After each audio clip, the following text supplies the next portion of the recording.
And so ultimately, gosh, well, I have these questions I just put in the chat, but really, Mhm. this is for you. Like, Okay. take the wheel.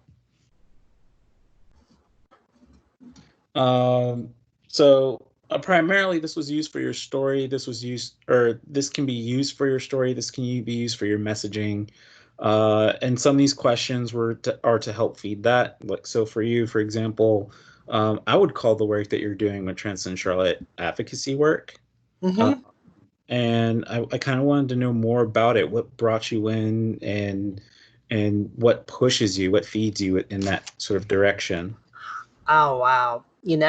Um, the primary function at Transcend Charlotte is peer group support. So we have these peer group sessions, and my therapist recommended I go to one. So I thought, well, I don't know if I want to do that. That sounds pretty intimidating. Um, but eventually I did. I showed up. I drove into the parking lot at Time Out Youth, and I stayed in my car, and then I left because I was so afraid of talking to other transgender people. It was just such a difficult time in my life, and but I was very lonely, and I went back to my therapist. I said, "Yeah, I chickened out," and she said, "Well, next time you should go." And I said, "Okay, I will." And then in later sessions, I was like, I'm really lonely. I just feel like I'm all alone in this process. She's like, "Why don't you go to this meeting then? Like I asked you to." So I was cajoled into it. And it was a good thing that she did, because when I did finally get the guts to show up and listen to everyone else's stories, and just really quiet in the corner, and it was a good experience. I was able to not feel alone for the first time in my transition. I'd reached out to people online, and I had my therapist, sure, but it can be a very isolating experience when you're doing this, because a lot of friends and family don't understand, and even if they're supportive, they can't really relate and offer the kind of companionship that you need when you're that vulnerable. So getting out there and meeting other transgender and gender diverse people, it was really eye-opening, and it really helped me through the process. So when it came time to volunteer, it was a pretty easy decision. I'm like, yeah, I want to do whatever I can, you know Mhm. and so I just said, yeah, use me, use me. I'm good with it. Let's do some stuff. So I volunteered as a trans closet coordinator, and they said, well, we really would like you to be on the board. We really need somebody on the board to be a treasurer. So I was like, yeah, I'll do that. I can do that. I can sign some checks and balance the books, and then things kind of accelerated. The prior leadership left, and I got voted in as president. Suddenly I'm leading this organization that I was too afraid to walk into and say hello to just a few months earlier. So it Hmm. was kind of a sudden thing, and I'm just so glad I did, though, because Transcend does such great work, and it's so important to have that peer group support. You said something interesting about how the experience was very eye-opening. Hmm. What kind of real revelations did you come through? The ones that you are comfortable sharing. Oh, sure. I mean, how diverse the community was, for one thing. There's a saying: if you know one transgender person, you know one transgender person, because you're not going to know everyone's story. It's just so different. We come across such a different diversity of culture and background, social standing, and employment and income, and just political affiliation, you name it, it's all different. Everyone is an individual. So and it was eye-opening to me to see all these different presentations and these different attitudes and feelings and difficulties. Some people were really struggling. Some people were just taking it in stride. It's like no big deal. I'm trans. So just this huge variety of experience. Some people had really good support from families. Some people didn't. And, it was eye opening to see how much privilege that I have, and how much better I have it than some people, and also to see that, my struggles were validated, because some people, had it better, frankly. They just had an easier time of it. They had more supporting family and all that. So, it's a lot of variety. That was the eye-opening.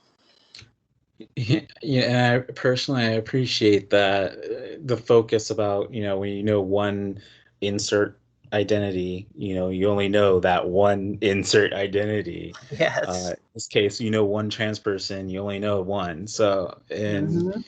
I think there's some universal truth in that. Like, I don't know if you ever see it on Netflix. Is the series called Dear White People?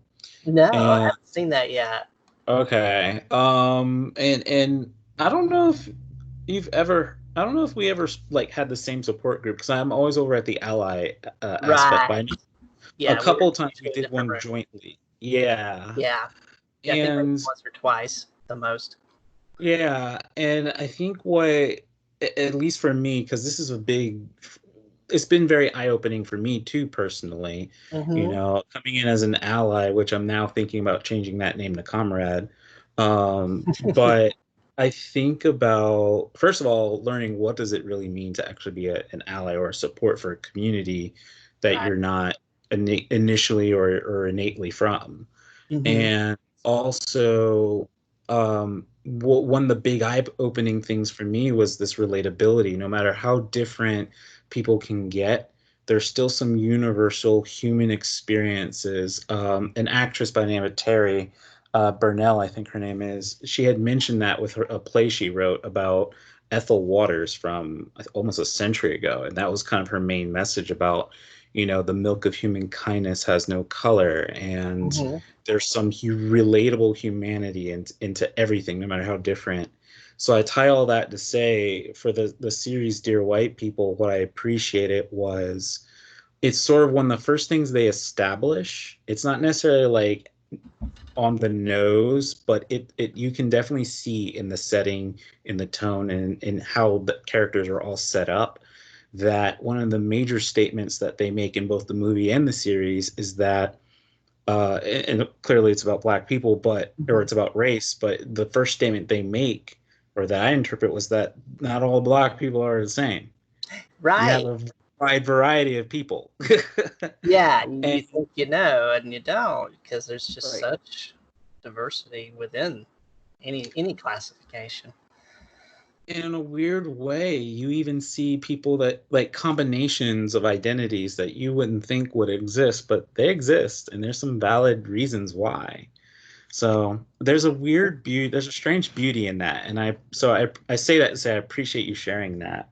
Mm-hmm. Uh, you also mentioned earlier about hardships, and I, again, for what you're willing to share, Mm-hmm. what kind of hardships did you face, that do you face, or in that you're overcoming or overcame or Mm-hmm. will overcome? Well, I think, the biggest hardship that people don't understand is, before I transitioned, just being trans and not knowing it, that in itself was a hardship. The common narrative with the media, especially, is, oh, she knew she was a girl when she was little, and she always wanted to play with the dolls. And, that wasn't my case. I was very much just, this little boy running around doing boy things. But I always knew I was different. But I didn't understand why. And not understanding why I was different, and not having the knowledge about being transgender or the language to describe what I felt, and not having people that I could tell, even if I did know all that, those were the biggest challenges. And I list that as the biggest hardship because, externally, I looked very successful. I was making a professional salary. I had a family, and was well respected in the community. And I was a military veteran. I was in the Air Force for 10 years with a very distinguished career. And all these things should have brought me happiness, and they really didn't, because something, with my identity wasn't right. And I just could not put my finger on it for decades, Mhm.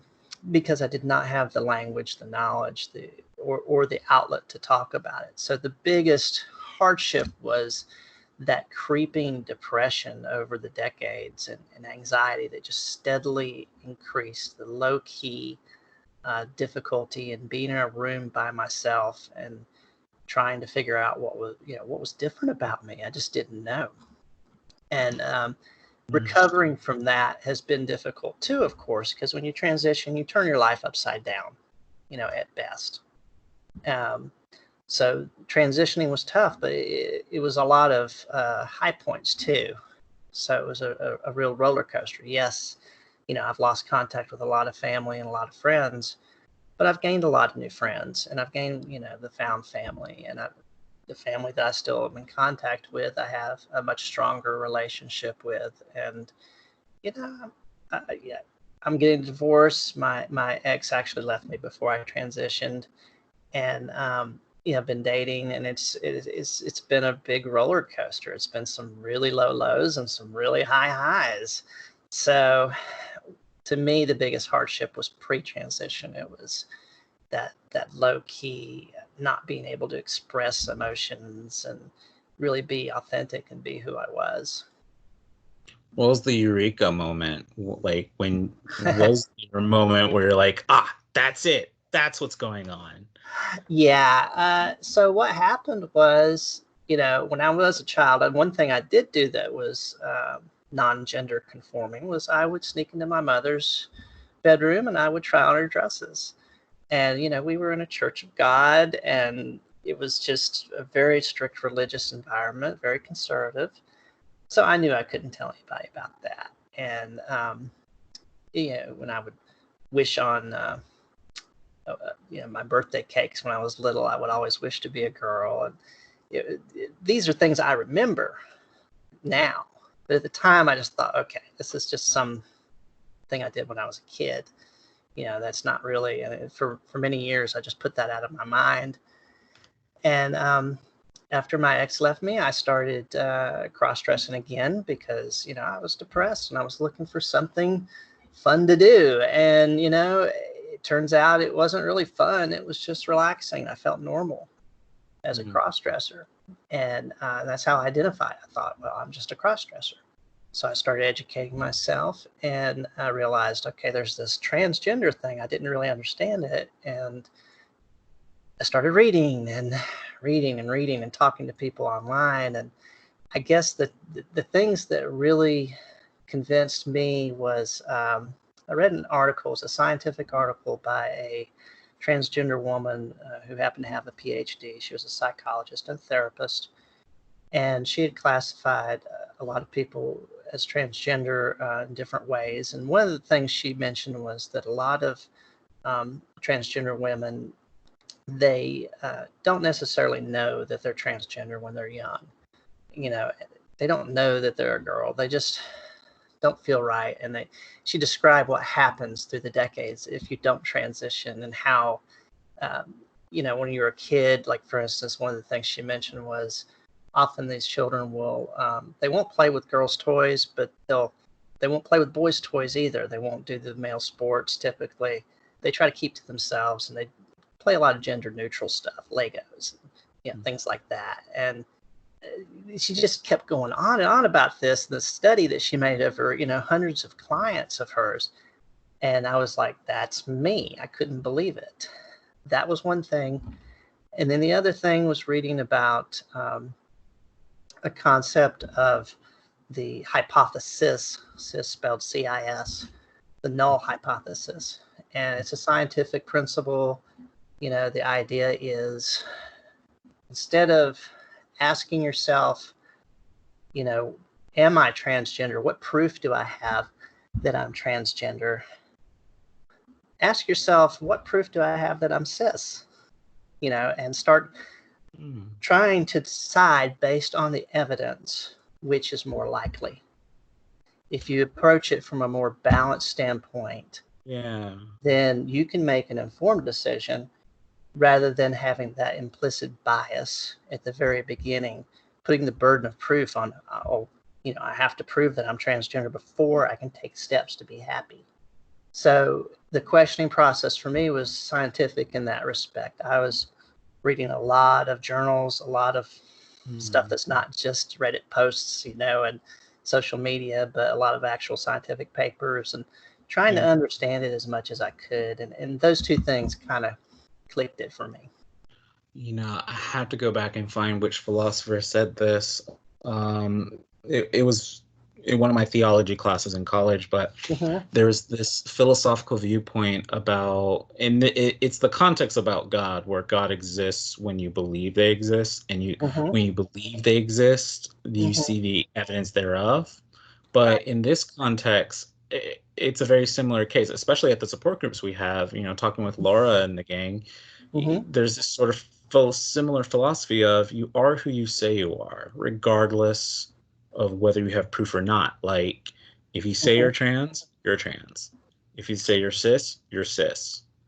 And what's interesting is that, that same phenomena, when you claim it and then the evidence then shows, it's like, even with my sexual orientation, when I said I was bi, I'm bi, and like the evidence shows, and there's an empowerment to it. You feel like you have control of your narrative. There really is. And, when I sat in my therapist's office and said for the first time, yeah, I am trans, there was an overwhelming feeling of relief. All these decades of wondering why I was different, and just kind of wow. Now I'm in this tunnel with a light at the end of it. I don't know if it's a train or if it's the exit, but at least there's a light on the end of it. I can get to to see whatever is coming, So it definitely is that sense of once you make that proclamation to yourself, you definitely feel like, I feel like I'm more confident of who I am, and it's just affirming. Oh, absolutely, absolutely. And I think there's a beauty in that. So in that, and part of that beauty, at least for me, regardless of whatever identity it is, for me, I had to come through it twice, first with race, then with orientation. But in both of them, what I do appreciate is, like, once you come to that level of self-actualization and you get that affirmation empowerment, in a weird way, you almost can then educate people of yourself. Like, you can tell people who you are and how you operate, once you come to that. And so that kind of leads to one of my questions. Like, for people who don't know anything about transgender people, topics, issues, situation, where to even start, what would you share?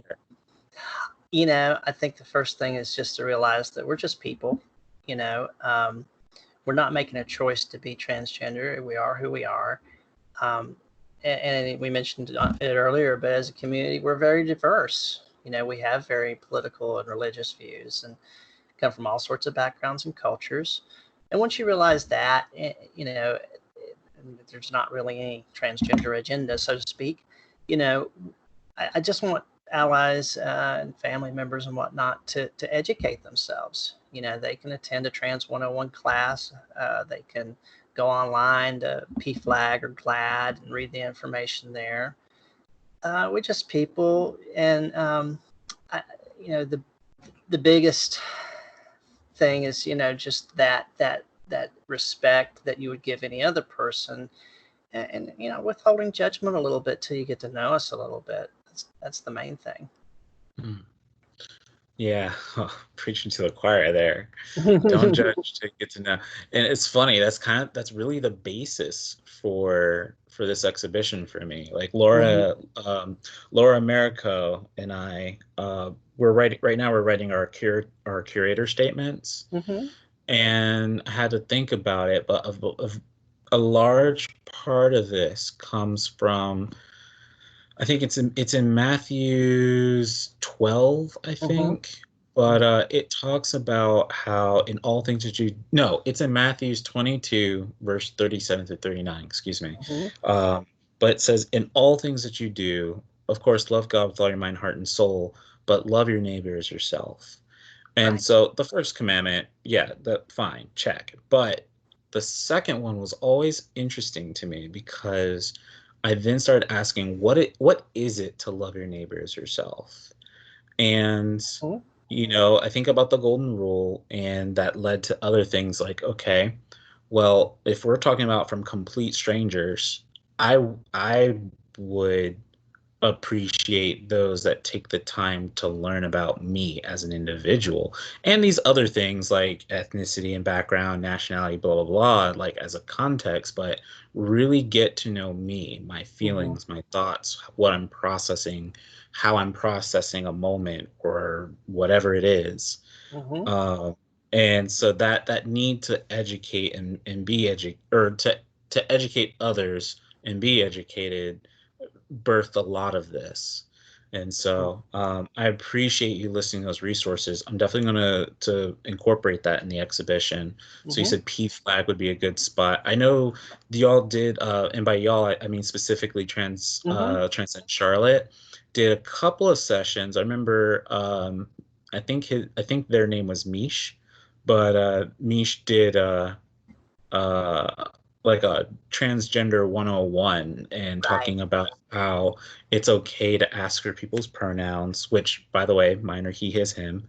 Mhm. Forgot to ask about yours. I'm sorry. I didn't want to That's assume. okay. I always forget, so I always do. That's why we have it written on the sign when we do group sessions, so I don't forget. So yeah, it's she, her. So She, hers. hmm All right. Thank you, ma'am. I really appreciate that. yeah. Uh, and then as far as, and that kind of leads into the next thing, how can North Carolinians, our fellow neighbors and kinsmen, kinswomen, kinspeople, uh, how can we build better relationships together as a community? What do you envision? Well, I think what we need to concentrate on right now is healthcare for trans people. In North Carolina has gotten better, since the HB2 days. As far as general attitudes towards transgender people, we have a governor who's a Democrat, and I think overall the acceptance level has improved. But the real issue is healthcare right now. In North Carolina, it's getting very difficult for transgender people to make claims on health, transgender inclusive healthcare. It's hard, even if you have transgender inclusive insurance, to actually get affirming surgeries done. There are hospitals that will deny it based on their own religious objections. And there's no way to really challenge that. They make their votes on their board of directors, in private, and there's no way to really force them to do that. But I think, if your North Carolinians, if the majority of them view us in a loving way and they want to help us, that is the most tangible way to do that, is to talk to your representatives about help having transgender inclusive health care. The state of North Carolina would be a great start. Um, they no longer have transgender inclusive health care. They used to. So now you've got this situation where state employees cannot get what they need. Um, and the real tragedy right now is you've got transgender healthcare workers who are fighting COVID-19. They're out there on the front lines risking their lives, and they cannot get transgender inclusive health care from their own provider that they work for. So I think that is the most tangible, most crucial thing, both mental and physical health care. And that's kind of what Transcend Charlotte is focused on right now. We are working really hard to bring low to no cost mental health care therapists to the transgender community in Charlotte. And you know, after COVID-19, hopefully we'll gear up for that very quickly. But the general attitude, we've got to get the common citizen of the state to push for this. They have to ask for it. Wow. I That blows my mind that even the staff in the healthcare system itself can't get the resources they need.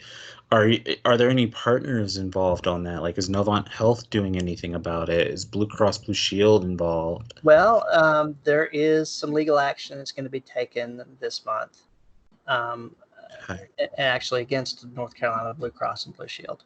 Mm. Because they've had some trouble with claims. And by legal action, I mean internal conversations with their legal team from another group of lawyers who are looking into it. So, nothing in the courts or anything like that.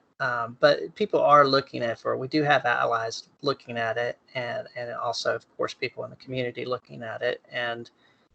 But I think the awareness level is not as high as it should be that these things are going on, especially with COVID-19. Everyone is, rightfully looking at that. They're very concerned about those issues right now, but we can't completely drop the other stuff, the transgender inclusive stuff. Wow. Well, I definitely wish the best for that. Mm-hmm. And then, honestly, the last two questions that I would really have is as far as messaging, any other message, any words of wisdom or encouragement, anything. And then anything, even from your life that you want to share for Yeah, sure. Well, I want to say a few things. I guess number one, you have to get out there and you have to live your life. When you're trans, it can be a lot harder. Everything in your life can be a lot harder, but you can't let it paralyze you in fear. You've got to be authentic as you dare be. There are people who will stay in the closet the rest of their lives, and that's hard. Transitioning is hard. Either path you choose is going to be hard. So to be trans, you've got to be tough. Whether you're transitioning or not, you've got to fight for your happiness, no matter what path you choose. Transitioning is not a selfish act, but it is an act of self-love. And the later you start in life, the more difficult it is to commit to such acts. You're going to need to be willing to do more. It's living life on hard mode, and you might have to sever ties with toxic people that you even love and respect. But I would say don't buy into the idea that you're a victim or that everyone hates you or that the world is against you. They don't. There are many good people out there who will help you and love you. Some of them you haven't met yet. And you need to have hope for that. I know I work at NASCAR full time. I've worked for NASCAR for 16 years. And people come up to me and they're like, wow, you're transitioning at NASCAR? And I'm like, yeah. And how is that? It's a very conservative organization. And well, I tell you what, they've treated me very well. We may have a very conservative fan base, but the fact is that they have treated LGBT people internally at NASCAR very well for many years. And I am the first transgender person to transition there, but they sat down with me. They purchased transgender inclusive health care just for me. They established policies against discrimination based on gender identity or presentation. And everyone there has treated me with respect. Some of them, because they do HR, would get them if they didn't. Sure. But most of them have genuinely treated me very well from the president on down. So, don't think that you're doomed, that nobody's going to help you, that even conservative people, there's a lot of conservative people that are very pro LGBT. You can't live your life without hope and without trusting people at some point. And the other thing I would like to bring up is to protect trans kids. Listen to them, believe what they tell you about their identity, love them, get them the health care they need. Petition your representatives to take care of them, to let them dress how they wish, let them use their pronouns they want, whatever bathroom. They're not too young to know. They just, might be like me and just scared to talk about it. I was a trans kid, and that's really, it breaks my heart thinking about how upset I was, that I couldn't talk to anybody about it. So I'm glad I can now, though. So try to speak when I can, I suppose. No, thank you so much for those words. There's so much to unpack in that. I know, right? Yeah, I think the biggest thing that stays with me in that is respecting and acknowledging that intersectionality, and I think Yeah. that ties back to, we're just people. I think that's what it Hmm. means to be a person. Um, I honestly am very, first of all, excited and proud that, of all things, that NASCAR did that for you. That's beautiful. I love bringing Um, it up because everyone reacts that way. And I tell you what, it is a surprise. To me, I worked for them for 15 years before I transitioned, and it was a surprise to me. I didn't realize they would treat me as well as they did. So yeah. I'm outing them as an LGBT supporter, you know. Great. So they'll know the experience, but Yes. that hopefully that'll be the next step to being a real comrade. So Yes. I definitely wish them and you the best on that. Hmm. Um, and so, but in that note, and why I mentioned that intersectionality, because it's important to understand the layers and the nuances.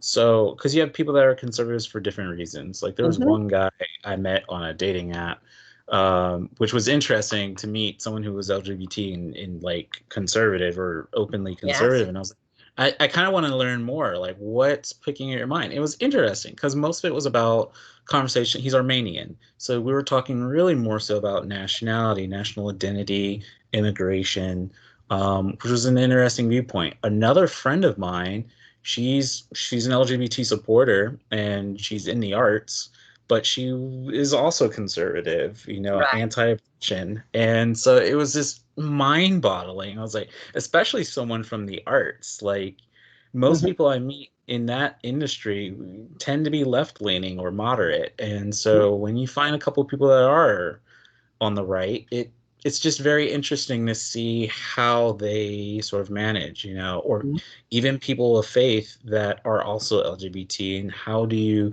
maintain your faith while also embracing and choosing to be your authentic self. Absolutely. And I'll it interject on that for a moment because I yeah. am a Christian. I go to church and I love it, and I've always been a Christian.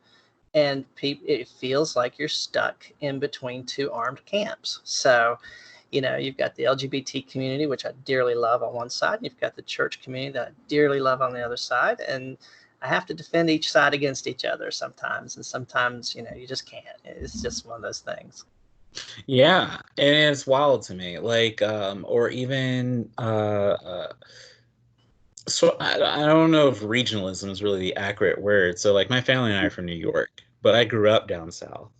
And so to always have to have a New York mentality of when you want something, get it and don't let anyone get in your way, but Hmm. then adopting like the Southern hospitality of like we don't have to be necessarily aggressive about it, but there's a sort of art to that, and there's a patience there seems. So it's been a real interesting blessing to kind of be stuck in this void between two worlds. Yes. It doesn't feel like it at times, but I reflect and I really do think about that. Um, but yeah, going back to like the faith aspect of it, and understanding just different avenues. There's, I don't know if it's a saying in Proverbs or anything, but I, there was a phrase that stuck with me that says, "There's always revelation in contradiction."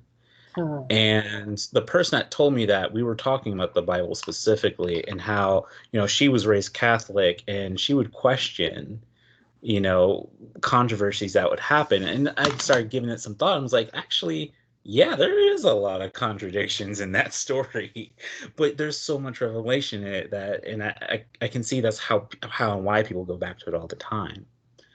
And so it was interesting. Like, it was just an interesting conversation in regards to, like, I think the revelation is being reminded that nothing's ever one-sided, and nothing exists in a vacuum. I think that's a key part in reminding us of each other's humanity, Hmm. and and also I think maybe even navigating the conversation about what are people, what Hmm. is it to be a person, and so on and so forth. But I digress. But Elle, that's all the questions that I had. Is there anything else you want to put out on this? I really do want this to be your platform. Anything else that comes to mind? Yeah, just want to say, thank you to Transcend Charlotte, for giving me the opportunity to be president for the last 3 months. And it's been a really rewarding, one of the most rewarding things I've ever done. We're working with other organizations, Healthcare Advocates International is helping us. We're hiring. We've hired a therapist, and she's going to, that would be Laura, and she's going to be doing low to no cost therapy really soon. As soon as we get all the paperwork and everything done, all the insurance you have to buy, and all this other wonderful stuff, we're transforming into a healthcare organization is what we're doing, and we're going to hire a social worker to be a case manager, and that person is going to manage someone's transition from the start, even if they're just questioning their gender, and just point them in the right direction for different things and manage their case. Take them as far through their transition as they want to go, because there's no definite end to these things, and there's no one roadmap. Everybody needs individual care on this kind of thing. There's so many different ways to do it. And we're going to hire a developmental director to expand, and we're going to hire an executive director so that Laura can focus on the therapist stuff full time, as well as a trans closet coordinator. So we've got a lot of positions that we're waiting on the stay-at-home order to be lifted so that we can hire these people. We've done interviews for some of it already. We've got a couple of new board members coming online soon, I hope. And so there's a lot of expansion and excitement.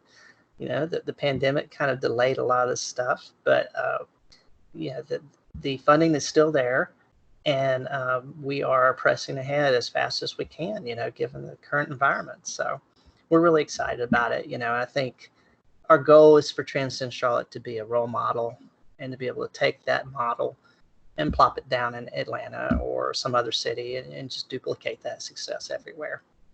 So That reminds me. Is the organization currently collaborating with other places? Like, I know Time Out Youth and Transcend Charlotte. Y'all were the North Carolina equivalent to, oh gosh, what was it called?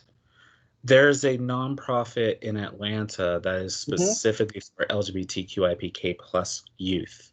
And especially if they were like, Right. Well, the youth in general, that's the subject that's really, it's, we've got Jen, the Gender Education Network here, that's doing a really good work with trans youth. So we're working really closely with them, and Time Out Youth for that matter, to, get these kids, once they age out of those programs, into ours, and just give them the support they need ongoing.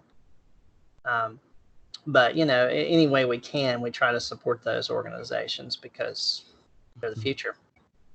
Yeah, absolutely.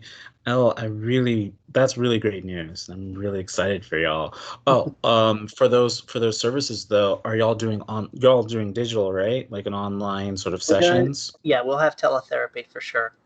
Okay. We are going to try to do some limited face-to-face, especially for introductory sessions.